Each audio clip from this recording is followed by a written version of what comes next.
Good morning and welcome to the Society for Ethical Culture. I can see all your paint splattered hands. What were you doing yesterday?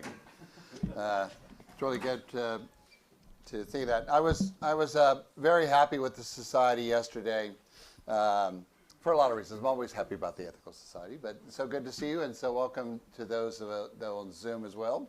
Hey Matt, good to see you there. So if I don't forget to say, please show up to Matt's book on secular look at the Bible, which is going to be the next 2 weeks after this. So really, really interesting thing. He's quite talented historian, lots of good information. So if you're interested in enjoying that. But yesterday I was rushing around. We had our day of science. There were about 15 of us, I think, who participated in that. In fact, I wanted to take a second to show you a picture. So Joelle, if you can let me show something real quick. Well, you're the co-host. You should be able to. Yeah, okay, good. I'm going to share my screen. Okay. Sorry, give me 1 second, y'all. Technology.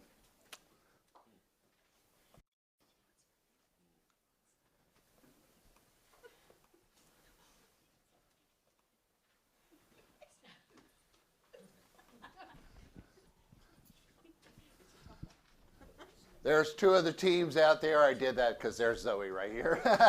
And Ariane, who's been coming around and hanging around us. That they went out to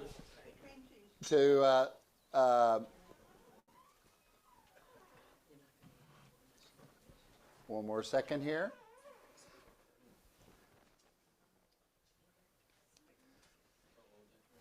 Same picture, hold on.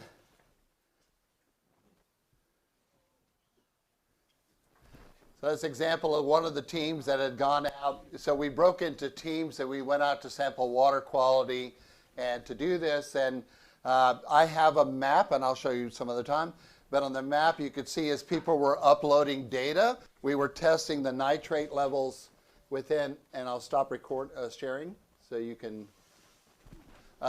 They were recording nitrate levels in local waters and streams, and happily that even with the massive rainfall and where we are right now, the nitrate levels are okay. Nitrites were okay and across that.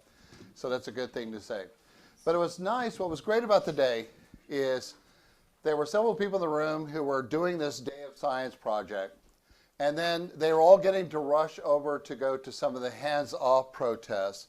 And as we came back and were sharing our data and uploading all our data, Lavender trucks came in and started to set up for their spring dance, LGBTQ dance.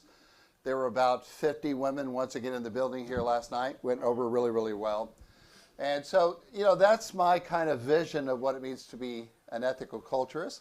I was talking with the youth today about all the different ways that we can be a leader and how we broke into different styles and how people have different approaches. But each of those is a way of engaging the world to make it a better place. And I like the fact that the society does that. It creates these spaces where we can come together, people can get involved, people in action. We run from almost activity to activity, which can be a little exhilarating for some people. But it's amazing also what a small community do and how we can put those together. Because any kind of future we're going to work on, if we're going to really build foundations of kind of resilience and determination, it's going to be forged through action. It's forged through step forwards. For many of us, ethical culture is a way of life. That action that we do is something that we've dedicated our lives to. And you could hear that with conversations with anyone that said, I just came from this, I just read this book, we just went to hear this, we just participated in this process. And so the future kind of always calls us, right, towards, there's a bit of uncertainty, but there's also this invitation for us to continue to create and to rise up and to meet ongoing challenges with any strength and purpose that we have. And so that's what I love about an ethical society is that's what we do on Sundays. That's what we do all week long, is we get together and kind of build a future for our kids and build a future for other people as well. Yeah. I'm going to turn it over to our leader, Curt Collier. Curt has been a leader for 6 different ethical societies across the United States in his time. He has served as program director for the National Park Service and youth coordinator. And he is also currently professor faculty at Fairleigh Dickinson University in the philosophy of ethics and ethics as well. Philosophy of science. I'll get it right, son. I have to take your class. Philosophy of science and ethics. And luckily, he is also the leader of the Bergen Ethical Society. And so without further ado, I'll turn it over to you, Curt. Thank you.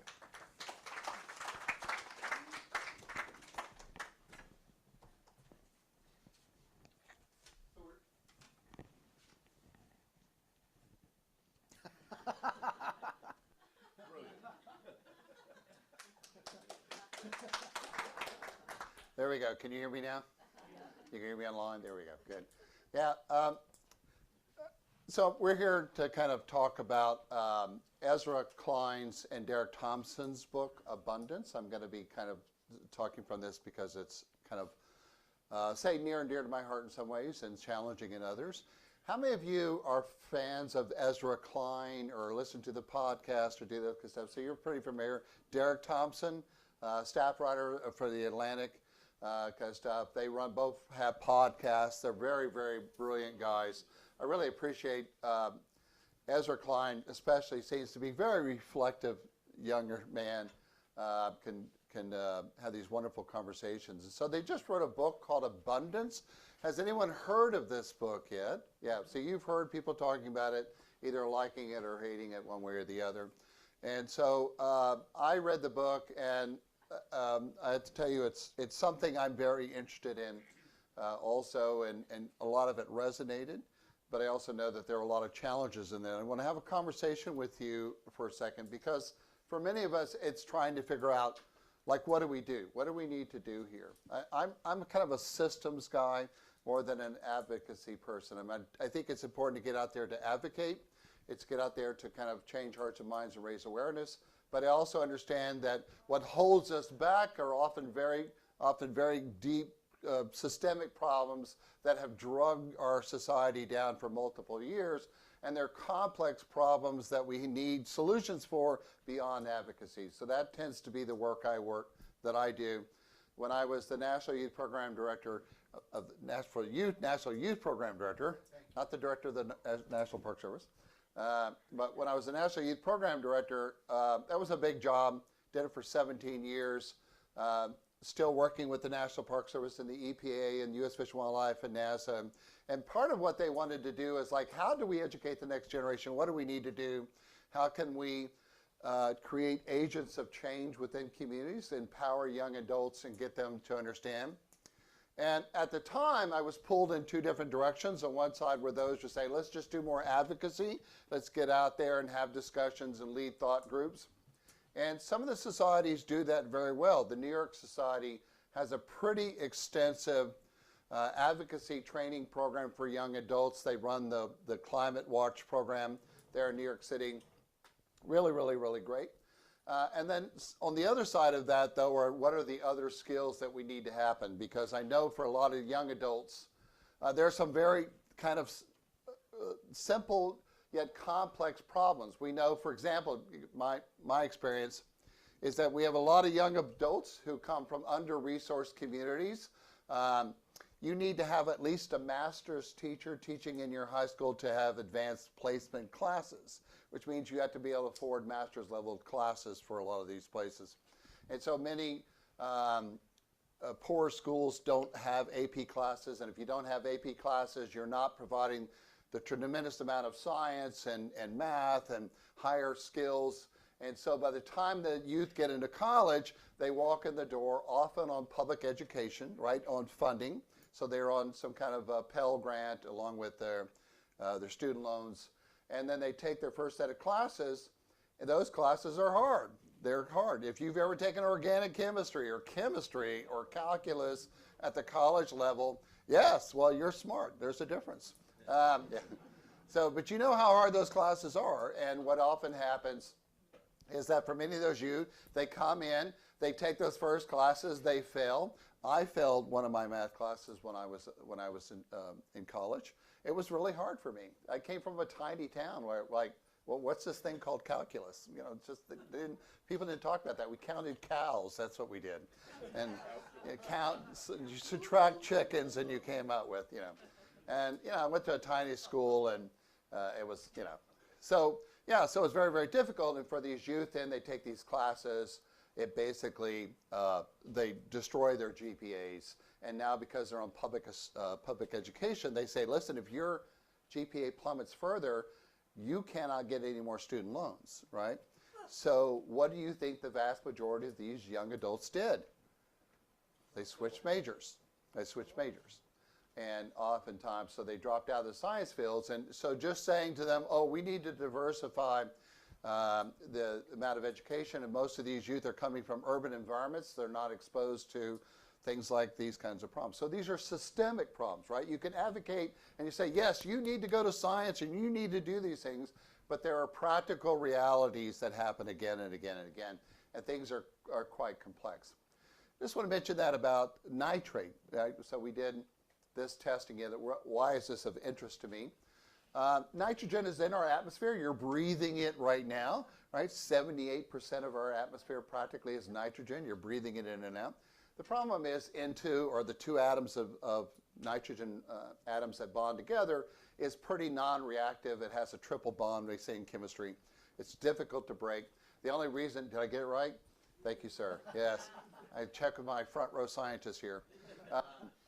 And the problem is it's difficult to break, right? It's hard to get it into soils. It doesn't react. It doesn't stick to anything. It doesn't really react to anything that way. And the problem is we need nitrogen. It's most of your DNA and RNA includes large amounts of nitrogen. We need it. Plants need it. Animals need it. Living things need it. But it's difficult to get.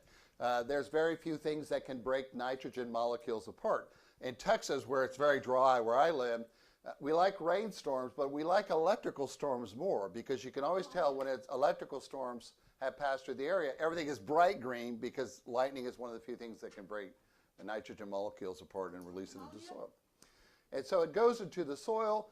The thing is with the soil is that there's not enough nitrogen for some of these plants to uptake, so luckily we have nitrogen-fixing bacteria. These nitrogen-fixing bacteria can break these things up through plants called, often on nodes of plants called legumes. That takes them up, and we get nitrogen through the nitrogen-fixing bacteria through the plants, and then we eat them, or we eat things that have eaten that. So we eat beef, hoping you're stopping that. No, but anyway. So you're eating those things, and that nitrogen is into your system. So it used to be, in the 30s, you could get about an acre of corn. You used to get like 30 bushels of current kernels. So think of a basket, a bushel basket. That's how we still measure it. And so you have an acre of corn plants all growing nice and big. And then you harvest it. You shuck all the corn kernels off, and you get about 30 bushels. Fritz Haber, who was a German scientist in the 30s, they did the math and they figured out, in the 20s, is that starvation is inevitable on this planet. There are more people than plants can produce enough food for. And so part of that then was to find a way to fix nitrogen so that we can make it into NH4, into ammonium. And that ammonium is what really makes it so plants can take that up. But they hadn't had a method for that. Fritz Haber works with a guy named Bosch, eventually creates what we call the Haber-Bosch method, which allowed them to do that. So for this, he won the Nobel Prize, Fritz Haber did. Pretty remarkable. Think about it. Now you go to a cornfield, and I'll never forget it, when I first went to the St. Louis Ethical Society, I said, I'm going to go for a little drive in the country, because I'm new to that area. Drove there, went, oh my God. So I stopped my car, I had a rental car, got on top of the car, and took a picture, and that was how high the corn was. Massive. I had never seen corn that, corn is tall. Corn's about this tall. We're talking about touching the roof and above, right? Pretty amazing type of stuff. So now you see these big ammonium tanks all over fields that come along, and they're spraying all this ammonium into the soil. That's hopefully increasing the amount of available nitrates into the soil, things like that. Plants can kind of take that up, and then we have nice green plants. The problem is that that kills most of the nitrogen-fixing bacteria. Ammonia does. So we're killing the soil, basically creating pieces of dirt where we can then grow corn by spraying chemicals on it. That's what a lot of farming is in the United States. Dead soil with lots of sprayed chemicals on it from which we grow our food. So worldwide, we were able to do this through Fritz Haber's work. And of course, and now productions are 200 bushels of corn per acre, from 20 to 200. And we can grow corn like this massive corn, these huge ears. Most of it's dent corn, not edible. You can tell that you look at the end of the kernel, you can see a little dent in it. That's not for human consumption. Everybody says, oh, it's going to stop on the side of the road, peel a corn off and eat it and go, this tastes like cardboard. And you're eating basically cardboard at that point, it's dent corn. But so that's the problem is we can grow all this food now. We have massive amounts. Fritz Haber went on then to develop chlorine gas for killing large numbers of people during World War I. So he was also the guy who created a lot of the chemical warfare and murdered lots of people. His wife was supposedly so upset about it. They were at a dinner party. They got in an argument with the family friends. She went into the study, took out a gun, went into the garden and shot herself. That's his wife. So he must have been a really lovely guy. If your wife is killing herself after one conversation. So, yeah. But it points out that the complexities of something like that. Now we grow so much food. We grow about 9 planets worth of food right now. 9 planets worth of food. Pretty amazing, right? So we grow as if the Earth were 9 times bigger. That's how much we can grow from there. Which means that if we stop putting fertilizers in the soil, starvation is inevitable. Once again, as my professor in Texas A&M University, even back in 1982, did the math with all this and said, this is what we have to do. How do we make this fertilizer? What do we need to make this fertilizer? Fossil fuels, by the way. We use large numbers of fossil fuels in order to make ammonium gas, which gets sprayed into the soil to create yield so we can live on. Even if we would say today we're going to stop all artificial fertilizers on our land, we would have massive starvation. We would not produce enough food. So this starts to get you into the complexity of this problem. And by the way, the thing about this nitrates is that we have too much of it. People spray large amounts. If you go to Home Depot, you look at any bag of fertilizer in the United States, it's got 3 numbers written on it. Most people aren't trained in those numbers. It's NPK, nitrogen, phosphorus, and potassium. The first number is nitrogen. And it could be like 10, like 10% of that bag is nitrates. Kind of stuff. People throw that on their lawns because they're told that's what you need to do, but you don't. You're basically poisoning your land. And you throw this phosphorus with potassium. Most of it then washes up and goes into our water and streams. And the problem is that it ends up in the water system. We uptake it. It passes through mother's milk, nitrogen. When it fixes in the body or anything else like where it causes nutrification in other areas, it absorbs oxygen from the soil, and all of a sudden you have not enough oxygen going to baby. We have blue baby syndrome, right? We also kill off large numbers of animals. Most of that nitrate flows into the Mississippi River, where it then goes down through past New Orleans and down through the Delta, out into there, and creates a 2,000-mile saturated annual zone of nitrogen runoff, which then causes massive amounts of algae bloom, eutrophication, oxygen depletion, and a dead zone annually of 2,000 square miles. So suddenly all the fish that are swimming there, there's no more oxygen in the water and creates death. You've all heard this stuff from before. So, but this is the problem. So we're growing lots of food. We have this dependence of fossil fuels to make this. We're wrecking the planet. And so for a lot of people, the answer is, let's just stop doing that. Well, things are often much more complex than that. And I just want to show you, by the way, one of the projects that we are doing. I'm going to share my screen 1 second again. Joelle?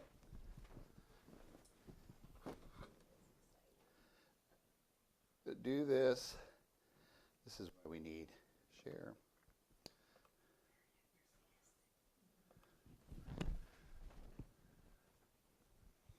So this is us.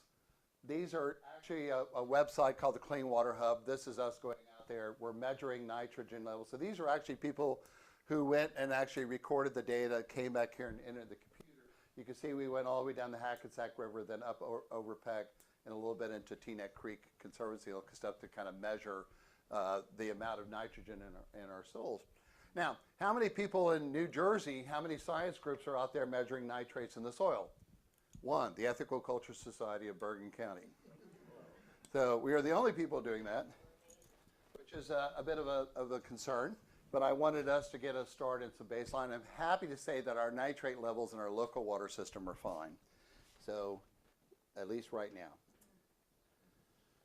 But it's part of the complexity we have when we talk about all these things of how do we create things where things can live, where we can have producing, where we can grow things, we can produce food, we can produce well, and this highly complex system that we have. And that's one of the things that Ezra Klein and Derek Thompson were trying to address in this book right here.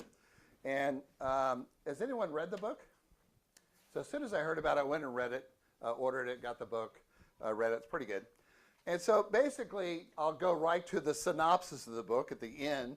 And they say the reason why they call it abundance is there's a difference between kind of an approach to politics today called scarcity, where the conservatives are basically saying, listen, there's not enough money for this, let's cut this out. There's not enough programs for this, so let's cut this out. Let's stop, there are too many immigrants, there's not enough housing in the United States, so let's get rid of the immigrants. There are not enough high-paying jobs, let's cut out and put tariffs on everything. It's so everything that the current administration is trying to do is following what might be called a politics of scarcity, that there isn't enough, we have to shrink things down, it's too expensive, we're not making things work. And what they're basically, the point of the book is that actually that's just one way of looking at the world. And that the problem with liberals, and they're talking to us, right? They're talking to the liberal progressive crowd in the United States. And they're going to challenge us a little bit about what do we do about this stuff? How do we fix this? Because there are other things that we have to say which are also true. The first thing that they do say is that housing has become too incredibly expensive for most Americans, right? It's really, really is difficult. I went again, worked with a realtor again, still cannot find anything affordable in this area. Some of you know that it's just gotten almost impossible to find anything. Even an apartment now for one bedroom goes for $2,500 a month, which is quite a bit of money. And then what they said in their book is look at housing starts. These are housing permits, right, to build housing in places. Take all of New York City, 8 million people, right? Take Jersey City and take Newark, and believe it or not, there are 40,000 housing starts within those boroughs and all those areas combined. There are 70,000 housing starts in Houston, Texas alone. We do not even build enough housing in this area. We're not even building enough affordable housing. We're not building enough apartment complexes. We're not bringing those things. And usually you hear the same complaints. Oh, well, we want it, liberals say. We want housing. We're just not here.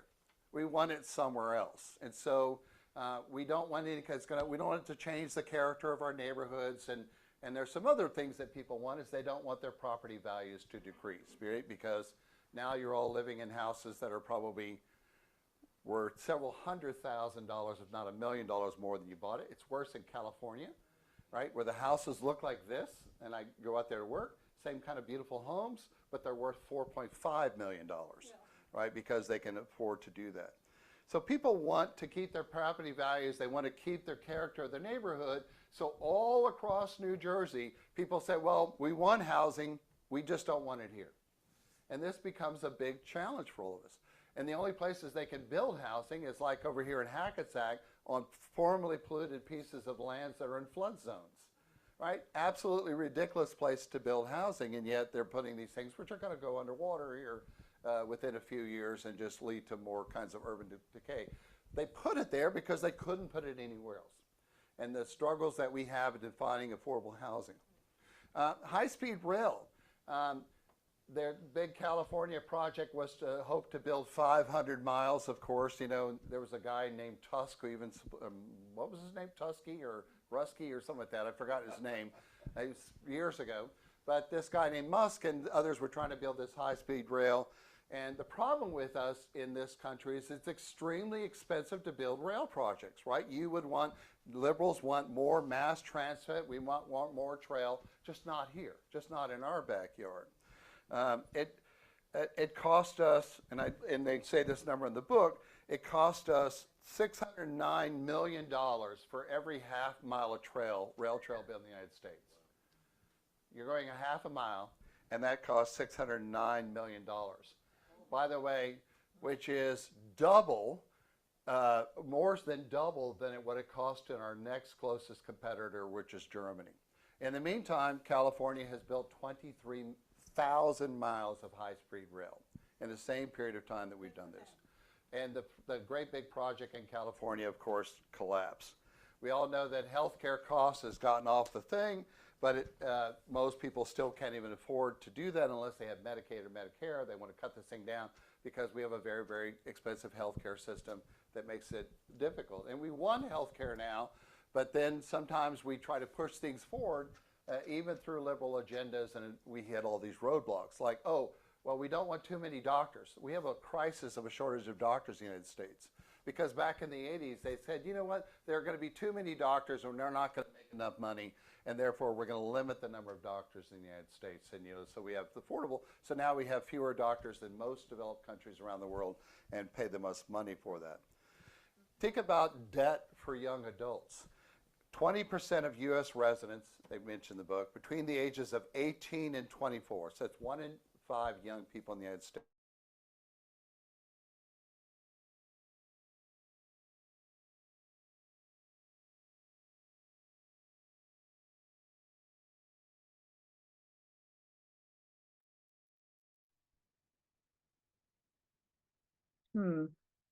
We're frozen on Zoom. I don't know if everyone else is frozen. I'm frozen. Okay. I don't know if they can hear me. I'm messaging David.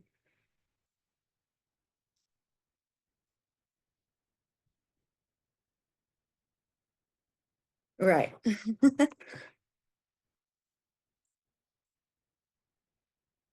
Let's see. Kurt's moving again. Maybe you tell him he's moving. Okay. All right. But I can't hear Yeah, you, can't Curt. hear. Yeah, can't hear. Can see you, can't hear you.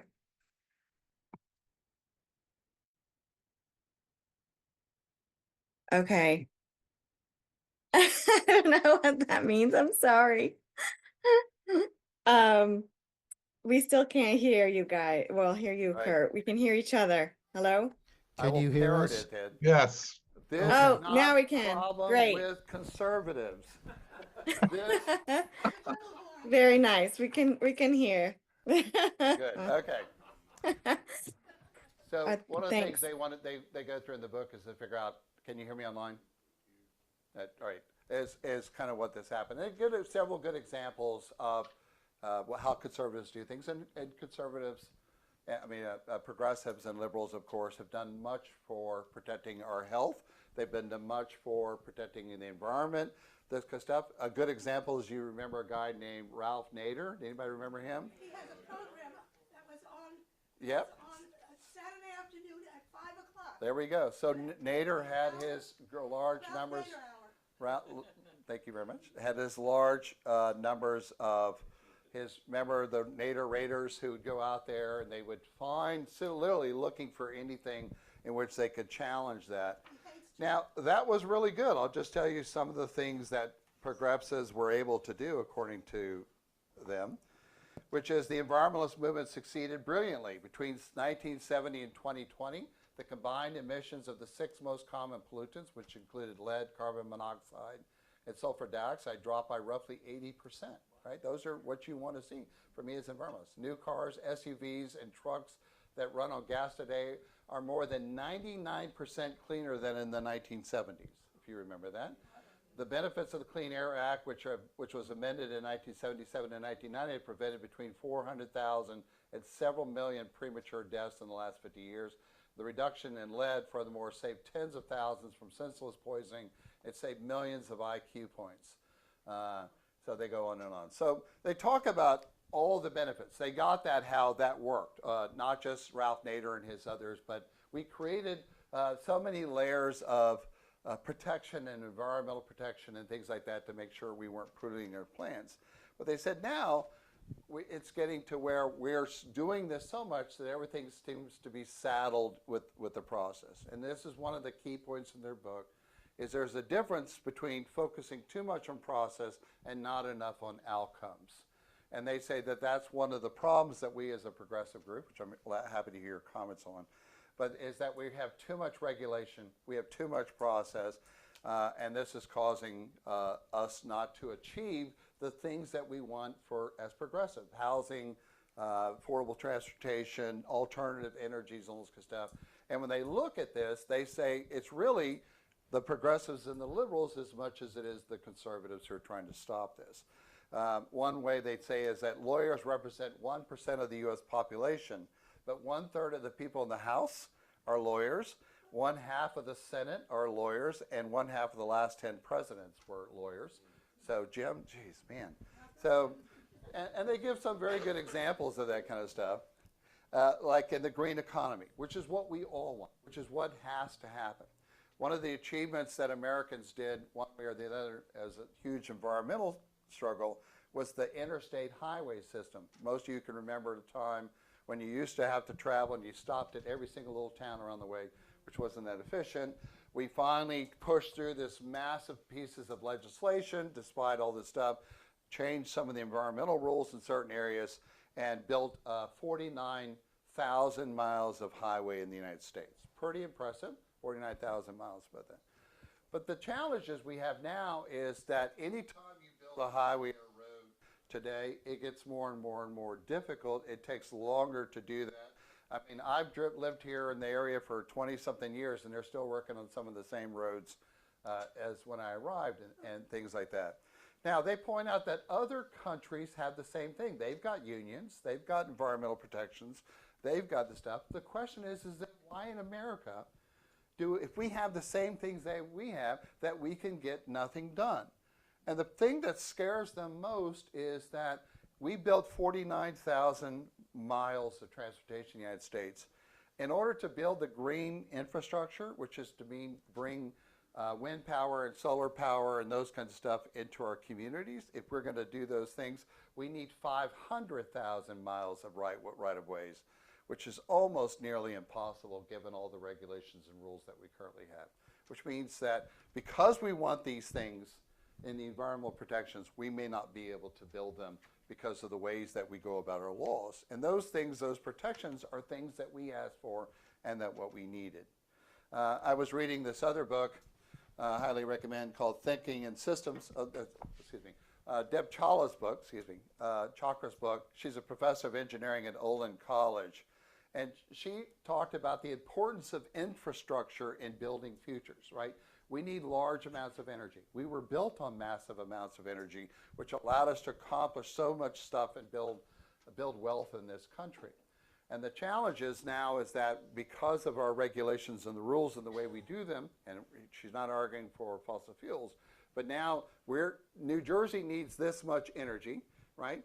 We need this much energy, let's say this much energy. This is our capacity in the state of New Jersey. It's just a little bit above that. We are almost at peak capacity of energy generation in the area. So therefore, energy is very, very expensive, and it's hard to get things done.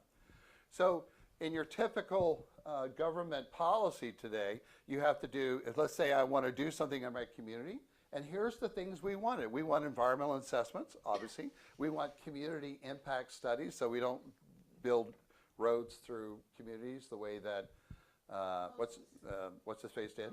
Robert Moses did, there you go. We want preference for minority or women-led companies. We want architectural reviews. We want community benefit agreements. We want veteran and women-led distribution networks, and on and on and on. And most of the contractors in the United States, we want them to not be big companies. We want small startups and things like that. Small startups cannot do this, right? Or at least it's very, very difficult for them to do that. I look at a lot of federal grants. We get what's called a NOFO, a Notice of Funding Opportunity. And the grants will come across. Your typical grant takes you about 5 pages to read and fill out and work around that. The typical NOFO or government contract is over 25 pages long, right? Massive amounts of information that you have to do there. And so they said the second thing we're trying to do is we're trying to do the everything all at once bagel. is that yes, we want all of these environmental protections, we want all these things, but we also want high-speed rail, we want affordable housing, we want to do these kinds of stuff. And now you also have to do all these things to protect women and protect others and diversify the economy and make all this happen. And for your typical contractors, a small contractor, they just can't do that enough. The other thing they go through extensively in there is talking about science and invention. And once again, we'll get to your comments in a second. America did some pretty amazing things. You've probably heard of these things. We built the first nuclear reactor plant in the world. We built solar cells first in the world. We built lithium batteries. We built computer chips. We did all of those things, but we do not now implement them. We don't put them out. We farm those things out. We shut the nuclear power plants down. And solar cells, lithium batteries, all these things, because of environmental concerns and those things, which are real things, we now send those to other countries and basically still want them done, but we want other people to pollute their countries rather than pollute ours, and then send us what needs to do this. So it's not only do we have the smarts and the intelligence to do these things, but we're farming things out to other places and in which we need to get this information, and we're not really building the structure.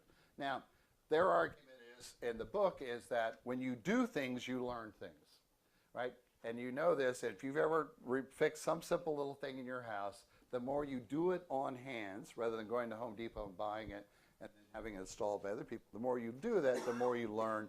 Certainly, it's the thing I do with my summer youth employee program is to get the youth to do stuff, because I want them to see that this is all Play-Doh. We can change this stuff and move things around. These are not what for most youth are fixed structures that cannot change in their reality, and we need to get around that.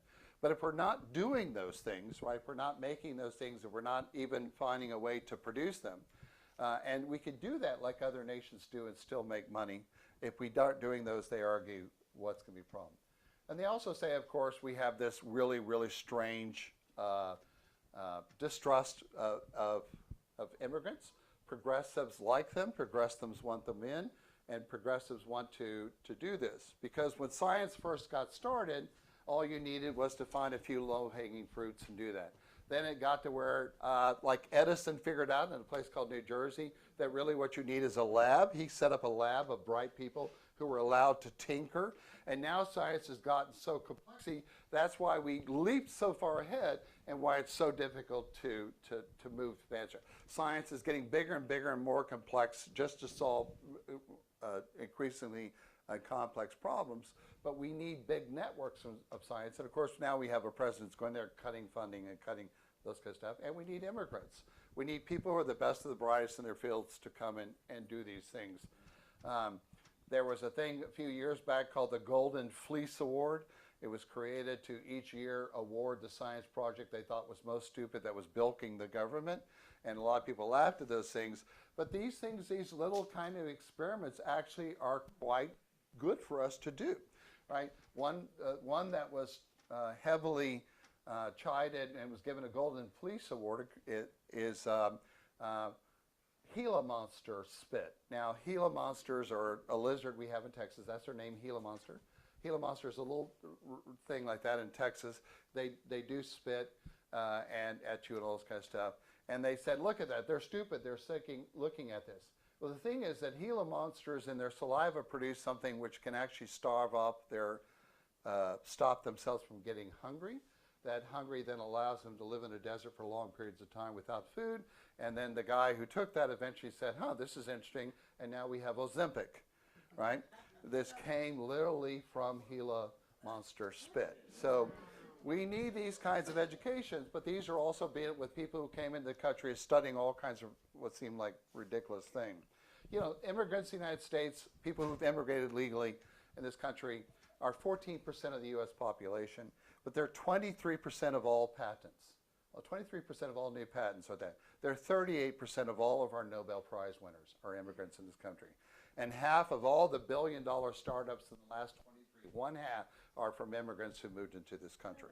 So to say we don't want these people, we don't need these people of intelligence for all kinds of stuff, we're going to do.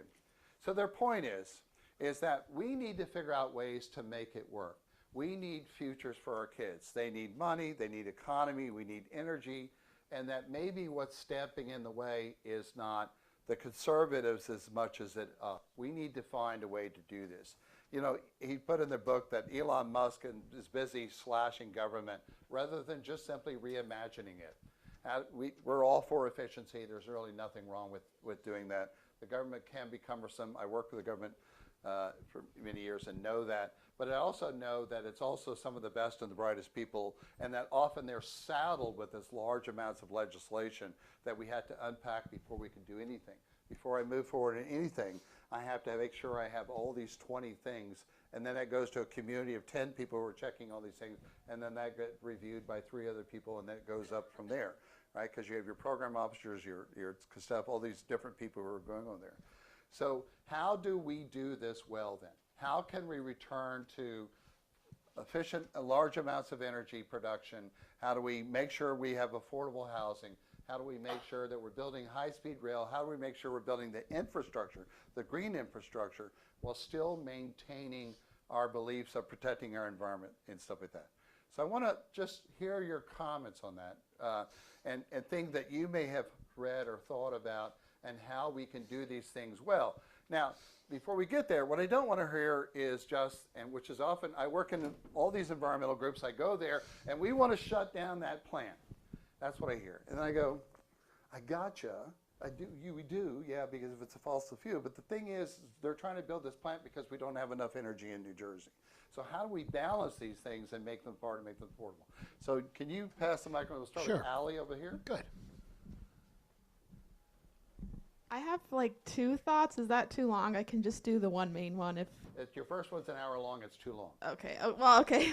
So I guess my first thought is sort of just to the problem of like there's too many regulations. I follow a lot of like city zoning and parking and building stuff content on YouTube. There are lots of different professionals who talk about this. And one of the big problems is not that we have regulations, but that just that the regulations are outdated. And like with the problem with housing and parking, a big issue is there are these old zoning requirements, and there's requirements where you have to have a certain amount of car parking spaces available. So if we can change, basically there's things that where big, powerful people have lobbied for certain protections. So if we can just change those things, then we'll have regulations that work in our benefit, and we can build more housing and all the transportation with just some small changes, and that's worked in areas. Yep. Just to your point, the first one is, that's a good example, is housing. You have to have so many parking spaces. We want to build denser apartment complex like in Yonkers, New York, and the city said, no, well, you need to make sure you have this much parking. We're saying we'd rather they park or ride or use public transportation, but it's these old rules, to your point. Right. And then I guess my main thought is, from my experience having been raised in a very conservative mindset and then kind of switching to a much more liberal mindset, which, happened when I was in my early 20s. And now I'm realizing, like, I thought that I went completely to a completely liberal mindset, but I realized that although I became more liberal in my ideas, the way that I approached them, my creed, you could say, remained very conservative. So I have been going to a lot of like therapy to change my core beliefs about the way that the world works and the way that I fit into the world. And I think that's a big problem with the world in general. I think a lot of us are functioning on generational traumatic beliefs of scarcity or not feeling safe or feeling like we need to take care of our own selves and maybe our own families above others, instead of having the freedom to feel more safe and secure and able, So I think if we could all get more therapy and change our deep creeds, then that is what really changes our deeds. Thank you, Elliot. Yeah. I think that's really great. Back there we have a newcomer. Excellent. Tracy? Yeah, they're bringing the mic to you. Here you go, Tracy. I'll put it in your. Thank you. Is this working? Oh, good. Yeah. I think you were talking about rights of way for energy and like that. And I think it would be good to decentralize energy, like, have lots of places that have solar on the roof.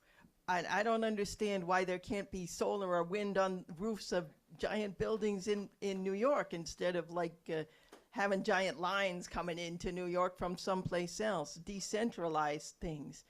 And I thought of something else about decentralizing. Now I forgot.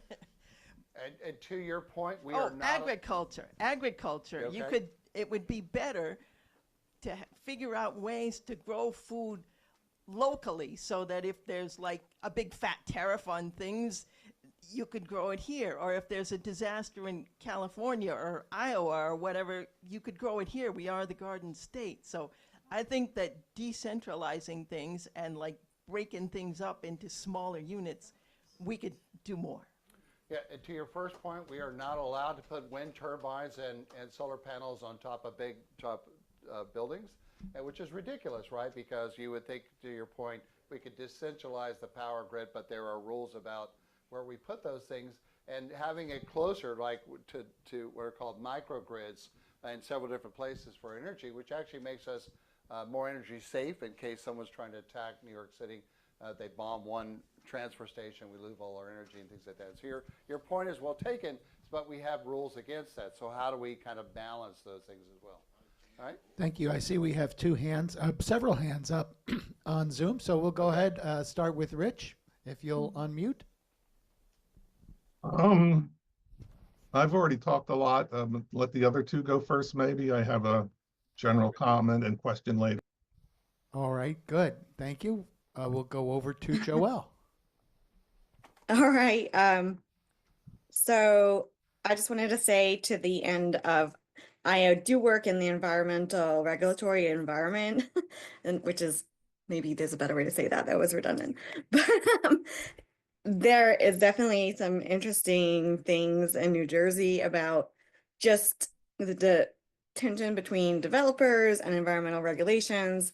And I think one of the things that would really help is if it was easier to achieve things in legislature, which it's really, really hard to make changes at that fundamental level. Like we do have good environmental laws in New Jersey, but then some of the stuff is outdated. And for example, it's difficult to get like funding for some of the programs that it's run out. They had a great idea, they funded something years ago, but then to get it refunded is this massive hurdle in the legislature. And of course, you know, that comes down a lot of times to the process is not straightforward. And I think like reform and how bills are written, you shouldn't be allowed to add in these, you know, just sort of slot in these unrelated items into bills. Like that really needs to be gotten rid of. I don't know how, but so that legislation is not only like straightforward, but also, you know, you need to eliminate like gerrymandering and all of this stuff that's preventing a lot of these issues from, you know, becoming items that are really possible to achieve. And then the other part that I wanted to mention is just that there's a big issue with land sovereignty. So Curt was mentioning, you know, nobody wants it in their yard. You know, they don't want the power plant, they don't want the transmission lines, the transportation, whatever it is. And that is built on a fundamental idea of we truly own our land. And it's not a community resource. It doesn't belong to everyone. It's mine. Yeah. And, I'm you know, shorten your yeah. list a bit. Appreciate that. But it does, to your point, take up to 5 years just to go through the permitting process in the United States. In the Northeast, 5 years to get a permit through, which in the South or in Texas takes about 6 months. So imagine from 5 years to about 4 months in the South. We'll go to Matt Miller online. So I don't know if this is much of a solution, but at least with our progressives, maybe something about the mindset of kind of relying on technocracy. That seems to be what a lot of progressives do. Like they are very policy centric. So they will rather like, oh, we'll trust the experts. People will make the laws. We just got to develop the right policy and kind of like develop that and implement that top down. So maybe some kind of mindset shift about much more local initiatives and trying to do things organically from the bottom up. Again, not a solution, but I do notice in progressive circles there is a very, very big emphasis on like policy, like top-down policy. So I think maybe more of an emphasis on local stuff and like bottom up. But again, not really a solution, but hopefully that'll push us in the right direction somehow. Thank you, Matt. And to their point in the book, they point out how the states that hate progressive solar and wind energy initiatives are also the states that have the most of it, right? The blue states of Texas or North Dakota have more wind or solar powers and energy than even does other states, because we make it, even though we believe in it, and that's their question is, why is it more difficult in other areas, even though those states are saying, we don't want that, we just want fossil fuels, and now Texas leads in wind generation. Samantha, I think? So many of you might know that my brother is the vice president of Dominion Power and Light in Virginia, and he's in charge of putting 178 wind turbines off the coast of Virginia. And one of the things he's talked about is how much misinformation there is.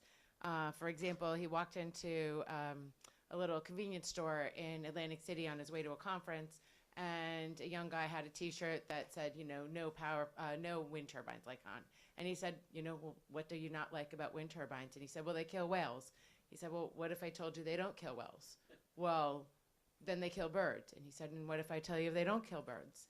And there are elements that are true, and there are elements, right? So his company has worked really hard, for example, to only build when whales are not in mating season, right? They have worked to have technology that pushes the birds away from the blades. There are all sorts of things that they're working on, but there's so much misinformation that people, even who would want alternative energies, are fighting against it. And I think that's part of the problem too. Yep. Is, That's what they highlight in the book, yep. Thank you. Han, your hand is raised. Yeah, I want to come back to the need for transportation. And in the United States, we have urban sprawl. And that means that if you want to go from here to there, you have to use your car, because public transportation would mean changing trains or buses about 3 or 4 times before you're there. Yep. So rather than having this urban sprawl, we need to centralize the living quarters inside the centers of towns, where there is an ability to go directly from one center to another center. And one of the things that has been very successful in several European countries is encouraging bicycling by making huge parking spaces right at the train station. So you can take your bike, which doesn't take up as much space as a car parking spot, take your bike for 10 or 15 minutes to get to the station, there park your bike, take the train, and at the other end, use a rental bike to get to where you want to go. Yep. Yep, and we have challenges with all of that, just putting in electric bikes in the area.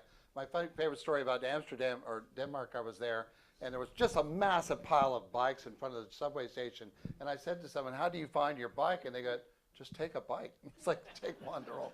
All right, who's next? We have 2 online. I'll Okay. go to Rich and then Terry. Terry had her hand up before. I'll wait. Terry, if you want to go. All right, thanks, Rich.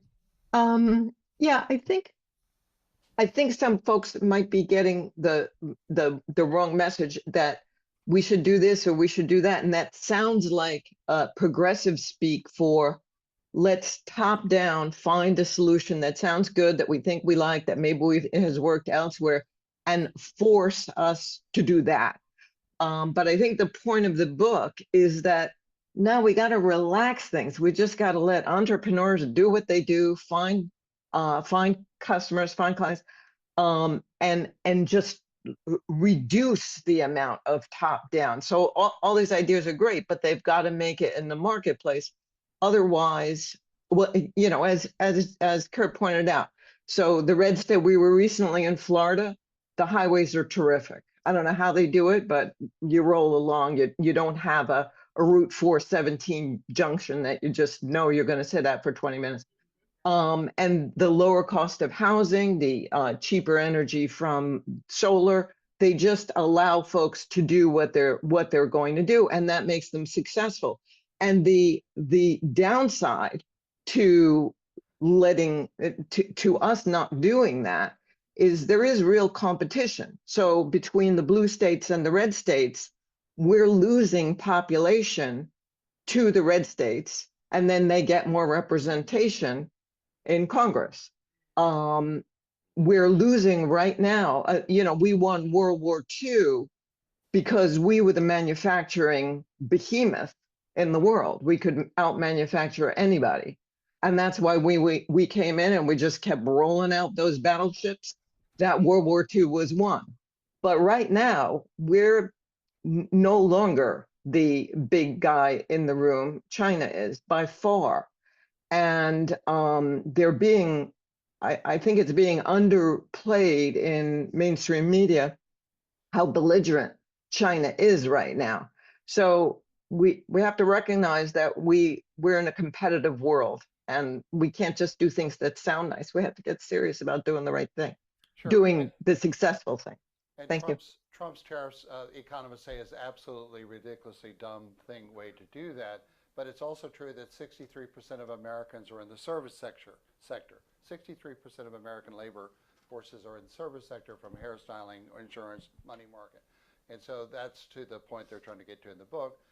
The approach that's being done by the other side, I think, makes no sense whatsoever. But there we go. And Go ahead, Rich. Your hand has been raised. Thank you. Curt, I don't know if you remember this, and I can't tell you if it was months ago or a year ago. Do you remember that I showed you this book, How Many People the Earth Can Support? oh yeah, And it was the best read I had 30 years ago. I haven't gone back to it. I don't remember much of it. You did point out that I did a lot of annotation of things, what I thought was important back then. This book was recommended by Edward E. Wilson from Harvard, who I respect. So I think it's a very good book at the time. And he came up with the idea that everything he had researched and different ways of looking at this, drilling down in different areas that he was comfortable with or that he knew about, he came up with an estimate that the Earth could support between 8 billion to 14 billion people, which is, we're in the zone. And that's what I thought for a long time until I heard you speak this morning on one point, which he probably didn't know, didn't have the research for it, didn't understand.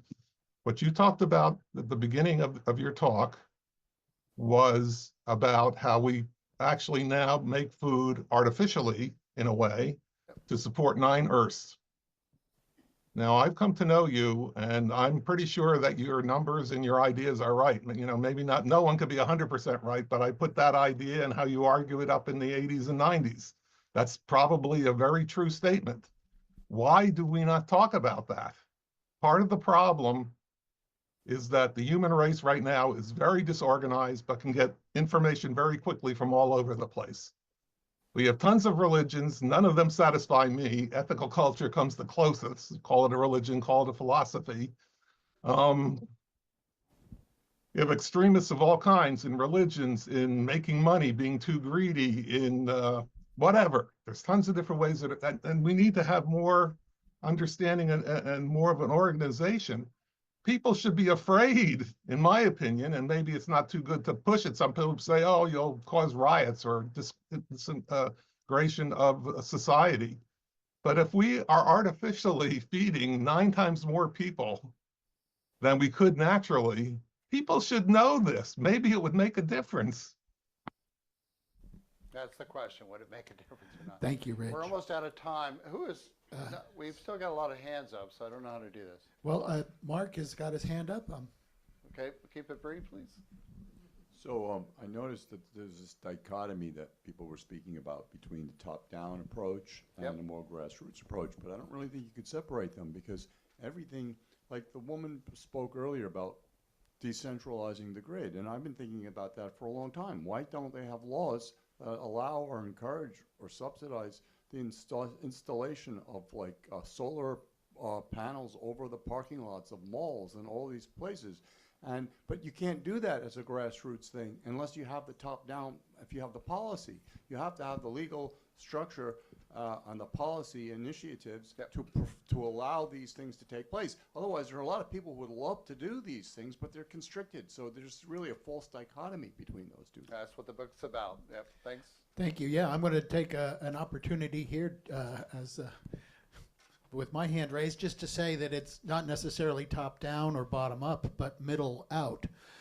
We put solar panels on our roof a few years back, and what made it possible were incentives that were provided by the state of New Jersey that essentially changed that return on investment so that it would return on our investment within my lifetime, and such as it is. And so it was really, you know, again, it was because there were this combination. So not top down or bottom up, but middle out, and I think that was a real game changer for me. Go ahead. I'm going to, Carol, your hand's been up since the beginning. We'll give you, I think we have just time for one last word. Keep it. Yeah. I have two items. Just one. Both of them go into each other. When my father was a young man, he was a horse wrangler in Texas. And this is before we had the railroads going from east to west. And the railroad lines were laid by teams of horses, horsepower. And he was the wrangler, and he would control the teams of horses that laid the railroad tracks. And your second comment? Now, the second part, and this goes back in our country, when the railroads came through a community, it was incumbent upon on each community to lay those railroad tracks that went through the town. Yep. And each town would be responsible for so many feet of railroad. Thank you. Just kind of want to end with something that they say in their book. And the challenge we have now is of course, we have an administration that is trying to cut all these things and saying, this is a problem, not enough, we need tariffs, all this kind of stuff. And it makes it difficult sometimes for progressives to have a conversation in which we don't sound like we're repeating the kind of the dominant culture there. But they say to pursue abundance is to pursue institutional renewal. One of the most dangerous political pathologies is the tendency to defend whatever your enemies attack. Decades of attacks on the states have turned liberals into reflective champions of government. But if you believe in government, you must make it work. To make it work, you must be clear-eyed about when it fails and why it fails.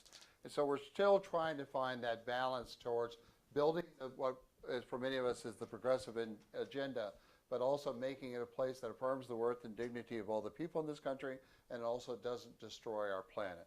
And that is a challenge that we need to have intelligent conversations around. Thank you all.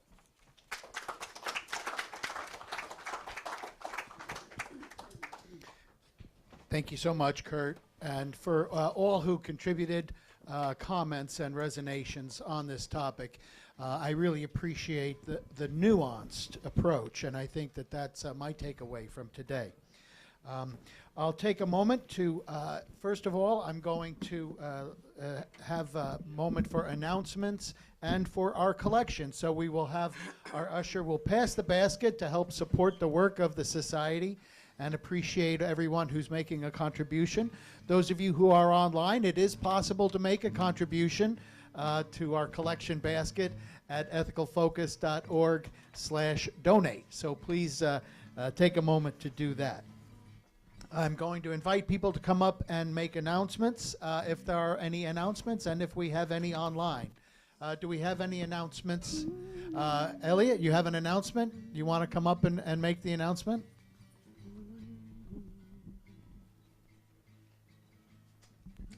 Hi, everybody. I just wanted to let you know that the men's dinner group will be meeting the third Wednesday of this month, which I think is the 18th. And for a change, we're going to have pizza.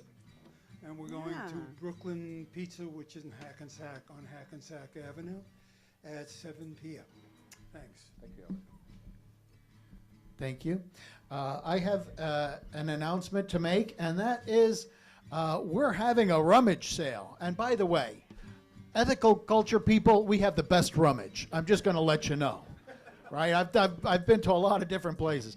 But this rummage sale, we're going to be doing it as a fundraiser, especially to help defray costs for our community weekend, which will be the first weekend in June. A great time to come together as a community and just really feel that that love really is what it is. So this is a great opportunity for you to clean out your house and make some money for the Ethical Culture Society and for our community weekend. There will be drop-offs here at the Meeting House on April 23rd and April 25th. That's a Wednesday and a Friday. And then the sale itself will be on April 26th and 27th as part of the town-wide garage sale. And the only other thing is we will take anything that, again, of value, because we don't really want your junk. We want your stuff that will sell. And the other thing is we can't accept stuffed toys and things like that because of health restrictions. So April 23rd and April 25th, great opportunity to bring all of your wonderful rummage down here, and we will be selling it that weekend. Are there other announcements? Any announcements online? Seeing none. Great. And seeing no other announcements, I will turn it over to Sylvia Acosta for our closing music. I'm sorry. I'm going to thank people first. I have to give our thanks to everybody before I turn it over to you, Sylvia. Okay. And so I want to thank our greeters and ushers today, Elaine Fondler and Susan Lesh, our sound hybrid technician, David Bland, our Zoom coordinator, Joelle Freeman, our coffee by Afina Brockman. And now I will turn it over with my thanks to our musician, Sylvia Acosta. All right. So rainy days are a time for reflection and recharging. And what this song is about, it's by Chris Williamson from long ago. Filling up and spilling over, it's an endless waterfall. Filling up and spilling over all. You can try that. Filling up, spilling over, it's an endless waterfall. Filling up, spilling over all.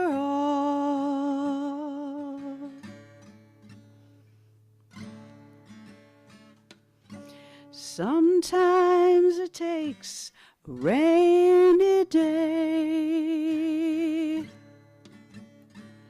just to let you know everything is gonna be all right.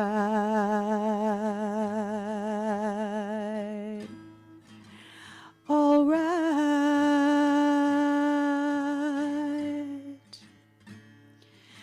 I've been dreaming in the sun. Won't you wake me up, someone? I need a little peace of mind. Wake me from this dream that I have dreamed so many times. I need a little peace of mind.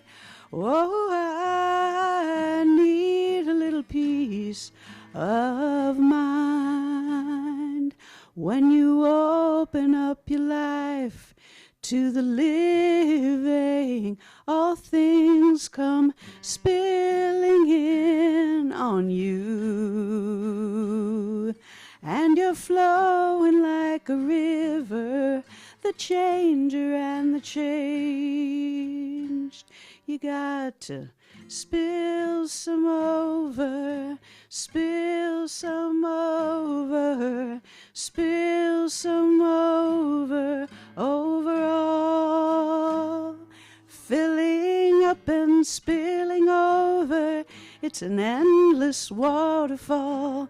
Filling up, spilling over all. Filling up, spilling over, it's an endless waterfall. Filling up, spilling over all. Filling up, spilling over, it's an endless waterfall. Filling up, spilling over all. like the rain falling on the ground, like the rain falling all around. Thank you. Thanks. That was absolutely lovely. Beautiful. Today we're going to be gathering here in about 15 minutes for our soup symposium for those who want to come. There's just one problem. Oh, there's no soup. I forgot to make soup. So it's going to be more like muffins and hummus luncheon for our discussion. But so I deeply apologize. I don't just blew my mind running around and trying to take care of everything else this weekend. But we are going to be having our gathering. And our ethical question we're going to be asking the group is, to what extent do we need to ensure an economy, a really good economy, as part of our ethical obligations to future generations? And how do we make that ethical economy work? So you're welcome to do that. I just know that one of the things we're going to be doing this summer is we're going to have our job training program once again.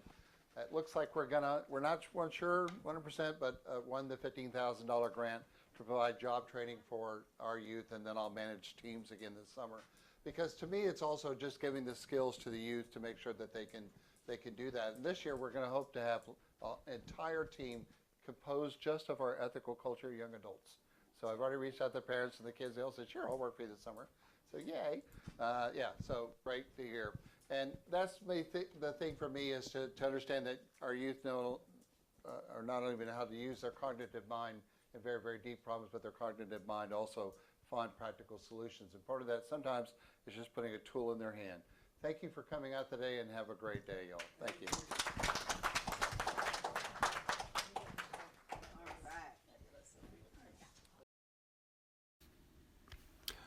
To learn more about us, visit our website, ethicalfocus.org, or email us at admin@ethicalfocus.org, and we'll get back to you. To make a donation, go to ethicalfocus.org/donate. Please follow us on Instagram, Twitter, and Facebook, and you can watch many of our past programs on our YouTube channel.